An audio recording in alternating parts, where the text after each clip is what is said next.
నిజముగా ఒక దైవజనుడికి ఎప్పుడు సంతోషం కలుగుతుంది? నిజముగా ఒక దైవజనుడు ఎప్పుడు ఆనందిస్తాడు?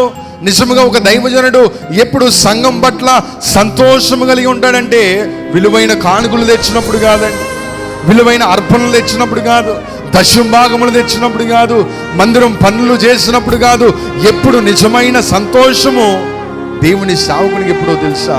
ఒక విశ్వాసి వర్ధిల్లుతున్నప్పుడు, ఒక విశ్వాసి ఆత్మలో వర్ధిల్లుతున్నప్పుడు, ఒక విశ్వాసి ప్రార్థనలో వర్ధిల్లుతున్నప్పుడు, ఒక విశ్వాసి ఉపదేశంలో వర్ధిల్లుతున్నప్పుడే నిజమైన దైవజనుడికి ఏముంటుందంటే సంతోషం ఉంటుందని ప్రభు పేట మీ అందరికీ తెలియపరుస్తూ ఉన్నారు. కానీ కొంతమంది ఇప్పుడే సహవాసంలో చేర్చబడ్డారు, ఇప్పుడే ఉపదేశాన్ని అంగీకరిస్తూ ఉన్నారు అనుకునే లోపలనే వెంటనే ఎక్కడ కనిపిస్తున్నారంటే లోకములో కనిపిస్తా సేవకునికి బాధ కలిగించే విశ్వాసులు ఎంతమంది లేరండి.